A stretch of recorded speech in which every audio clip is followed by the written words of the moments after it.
आजकल हालात ही कुछ ऐसे हैं। हर आदमी अपनी तरफ से बात दूसरे पर डालना चाहता है। हर आदमी दूसरे को एक्सप्लॉइट करना चाहता है। हर आदमी अपनी रिस्पॉन्सिबिलिटी दूसरे पर डालना चाहता है। और हमारे समाज के मूल्यों में इतनी गिरावट आई है कि अब हम किसी रिश्ते को समझने नहीं लगते। ना तो हम अपने घर में रिश्तों को समझने लगे हैं। माँ बाप से बच्चों का रिश्ता कैसा हो, पति और पत्नी का रिश्ता कैसा हो, डॉक्टर का पेशेंट से रिश्ता कैसा हो, और हमारा समाज में जैसे राजनेताओं से कैसा रिश्ता हो, राजनेता का समाज से कैसा रिश्ता हो, देश के नेतृत्व का प्रजा के प्रति क्या उत्तरदायित्व हो, ये सब चीजें अब गौण होती है। रिश्तों की परिभाषा बदलने लगी। अगर मैं शुरुआत करूं तो कन्फ्यूशियस का नाम सुना आपने? चाइना का बहुत बड़ा विचारक हुआ। जैसे हमारे देश में चाणक्य हुआ, चाइना में कन्फ्यूशियस हुआ। और कन्फ्यूशियस कहते हैं एक दिन कहीं से जा रहा था तो उसने देखा कि एक औरत अपनी पति की कब्र पर रो रही है और पंखा चल रही है। तो कन्फ्यूशियस ने लिखा कि मैं बड़ा हैरान हुआ कि इस कलयुग में भी ऐसी सती जो अपने सब लोग छोड़कर चले गए, पर वो अपने पति की कब्र पर बैठी रो रही है और पंखा चल रही है। कन्फ्यूशियस उसके पास गए और कहा, देवी मेरा मन करता है कि मैं तेरे चरण छूं। उसने कहा क्यों? उसने कहा जो तू कर रही है ये वाकई में काबिल तारीफ है और मैं चाहता हूं कि मैं तेरे चरण छूं। तो उस औरत ने कहा कन्फ्यूशियस कि मेरे चरण छूने से पहले ये तो पूछ लो कि मैं ये पंखा क्यों चल रही हूं। तो कन्फ्यूशियस ने कहा बता। तो उस औरत ने कहा कि देखो, मरने से पहले मेरे पति ने कहा कि मेरे मरने के बाद शादी तो दूसरी करेगी, पर इतनी तसल्ली जरूर रखना कि जब तक मेरे कब्र की मिट्टी सूख ना जाए तब तक की शादी मत करना। इसलिए ये पंखा चल रही हूं कि जल्दी से जल्दी ये मिट्टी सूखे और मैं शादी करूं। ये इस शताब्दी की शुरुआत कि हमारे रिश्तों में इस हद तक गिरावट आ चुकी है कि हम सब रिश्तों को भूलने लगे।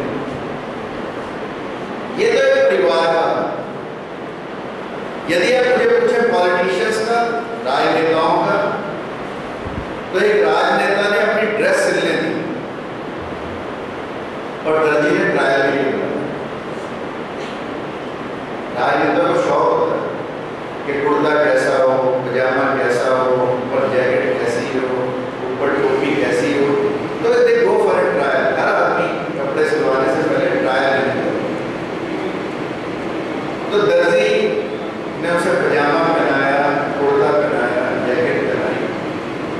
बड़ा खुश हुआ शीशे में देख के कि बड़ी अच्छी फिट है। फिर जेब में हाथ डाल के तो देखा कि जेब तो लगा ही नहीं है दर्जी। तो उसने दर्जी से पूछा कि यार तूने कैसी ड्रेस बनाई, जेब तो तूने लगाई नहीं। तो उसने दर्जी ने एक बात कही जो हमारी सबके समझ में आई। दर्जी ने कहा कि मैं तो ये समझता था कि राजनेता दूसरों की जेबों में हाथ डालते हैं, इसलिए अपनी जेब की तो कोई आवश्यकता नहीं। ये हमारे देश में सब राजनेता हमारे देश को लूटने में लगे और ये इस देश की महानता कि रोज लूट रहा, लाखों करोड़ों हजारों करोड़ रुपए इस देश के रोज लुट रहे हैं, परंतु फिर भी देश उन्नति कर रहा है। इसका मतलब कुछ ना कुछ लोग आज भी ऐसे हैं जो इस देश को महान बनाने में लगे। और इसी तरीके से ये छोड़ो इस समाज की बात, मैं आपको परमात्मा की बात करता हूं। हमारे रिश्ते परमात्मा से भी बिगड़ने लगे। परमात्मा से भी हमारा कोई समर्पण का रिश्ता नहीं रहा, परमात्मा से भी हमारा रिश्ता सौदे का हो गया। मैंने पढ़ा कि हनुमान जी ने राम जी से एक प्रार्थना की कि राम जी, इस कलयुग में मैं खड़ा खड़ा बहुत थक, और अब थकावट इसलिए होने लगी कि लोग अब इज्जत नहीं करते। तो राम जी ने कहा क्या हो? तो हनुमान ने कहा कि पहले लोग आते थे तो दंडवत प्रणाम, लेट लेट कर लोग मेरे मंदिर में आते, फिर धीरे धीरे लोग लेटना बंद हुए, सिर्फ हाथ जोड़ने लगे और सिर झुकाने लगे। धीरे धीरे लोग हाथ जोड़ना भी बंद कर दिया और सिर्फ सिर झुकाने लगे। जैसे हम करते हैं अपने टीचर्स को देखते हैं, गुड मॉर्निंग सर, सिर भी नहीं झुकता, गुड मॉर्निंग मैम, सिर भी नहीं झुकता, सिर्फ जुबान से आती है, दिल से गुड मॉर्निंग नहीं आती। तो हनुमान ने कहा कि अब लोग सिर्फ सिर झुका के करने लगे हैं, जय हनुमान।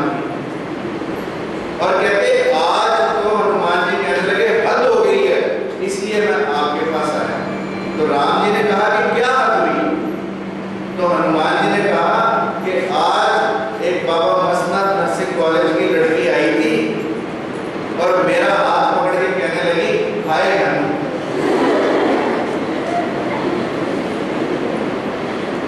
इसलिए अब मुझसे सहा नहीं जाता, इसलिए अब आप मुझे इस कलयुग से वापस बुला। मेरा कहने का अभिप्राय है कि आज हमारे रिश्तों की परिभाषा बदलने लगी, और इस बदलते परिवेश में नर्सिंग का प्रोफेशन, डॉक्टर्स का प्रोफेशन, जो एक सेवा का प्रोफेशन है, उसके मायने भी बदलने लगे। अब डॉक्टर पेशेंट रिलेशनशिप बदलने लगी है, नर्सेस पेशेंट रिलेशनशिप बदलने लगी, और जब ये रिलेशनशिप्स बदलने लगती हैं तब तक फ्लोरेंस नाइटिंगेल जैसे लोगों को याद करना नितांत आवश्यक है। यदि हम इस बदलते परिवेश में जिन लोगों ने हमारे लिए बहुत ऊंचे टारगेट सेट किए, हमारे लिए बहुत ऊंचे एम्स और ऑब्जेक्टिव सेट किए, हमारे लिए बहुत ऊंचे गोल सेट किए, उन लोगों को हम भूलेंगे। और मुझे बड़ी खुशी की बात है कि हमारे इंस्टीट्यूशन ने फ्लोरेंस नाइटिंगेल के सम्मान में आज नर्सिंग डे को मनाने का निर्णय किया।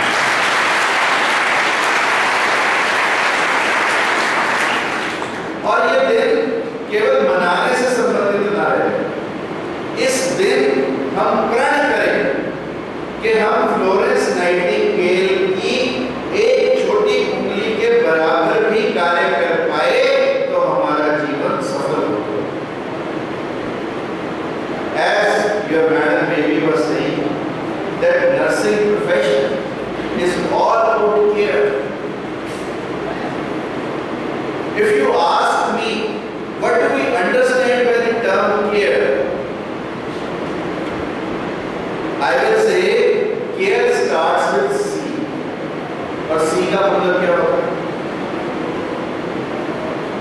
C का मतलब होता है कंसंट्रेशन, C का मतलब होता है कॉमन सेंस, C का मतलब होता है क्रिएटिविटी। यानी इस प्रोफेशन में शुरुआत से पहली रिक्वायरमेंट ये है कि हमारे अंदर कॉमन सेंस हो।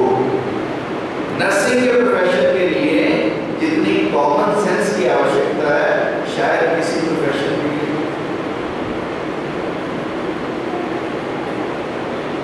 क्योंकि यदि कॉमन देखा है लोगों को आईवी में मिल्क चढ़ाते,